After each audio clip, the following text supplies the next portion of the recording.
This is what most Americans innocently put into their bodies these days, and most alarmingly, into the bodies of their children.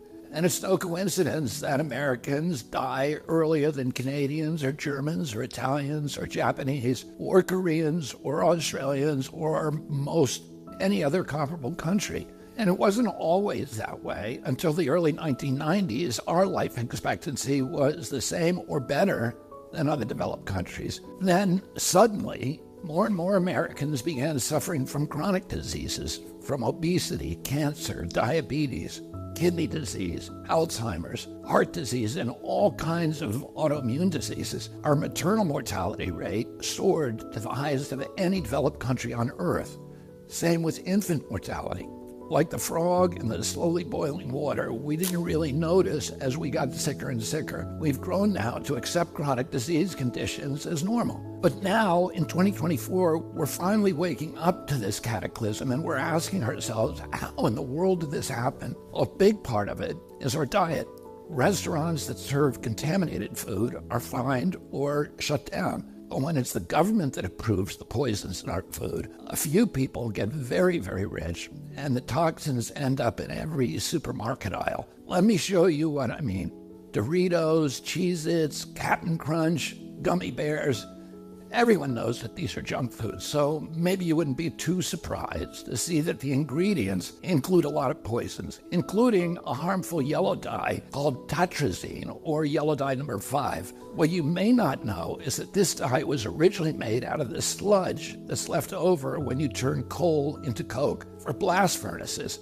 It's called coal tar, and I've actually sued many big industries for legacy contamination of coal tar all around the country because it's so toxic and it's so harmful to the environment and human beings. A century ago, it was just an obnoxious industrial byproduct that everybody was trying to figure out ways to get rid of. One of the ways that they did that was by paving roads. But then a British chemist figured out that the coal tar could be used to derive fabric dye. And if fabric dye, why not food? Food manufacturers began using it to cover up the discoloration of low-quality foods that they wanted to pass off on unsuspecting customers. They didn't know back then that this yellow dye, tartrazine, causes tumors, asthma, developmental delays, neurological damage, ADD, ADHD, hormone disruption, gene damage, anxiety, depression, intestinal injuries. Well, we know it now. We've known this for decades. That's why tartrazine is heavily restricted in other countries. In some countries, foods with tartrazine have a warning label that it may cause ADHD in children. Today, it's made from petroleum, not coal tar. Either way, it's crazy to add this to your kids' favorite foods. It doesn't even change the flavor. This yellow dye isn't just in junk food. It's in the foods that we consider healthy. It's in everyday kids' snacks like popcorn, mac and cheese, fruit snacks. It's in sports drinks like Gatorade and so-called vitamin water. It's even added to chicken broth, to corn, to pickles, to mustard, and to yogurt. And so, of course, our kids get sick.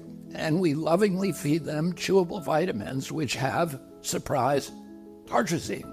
And so the cycle continues until the coughs and asthma kick in, at which point you go to pick up some cough syrup. And yeah, you guessed it, tartrazine. I've been picking on tartrazine today, but that's just one of at least 100 chemical poisons that our health agencies allow into our children's food. I can make a video just like this to talk about Red 40, BHA, BHD, potassium bromate, chemical after chemical, and on and on and on. If just one of them can cause all of these problems, imagine what they're doing in combination. That has never been studied. If we took all of these chemicals out, our nation would get healthier immediately. We'd have fewer sick days. We'd have better focus. We'd have less anxiety. Our kids would learn more easily. We'd lose weight.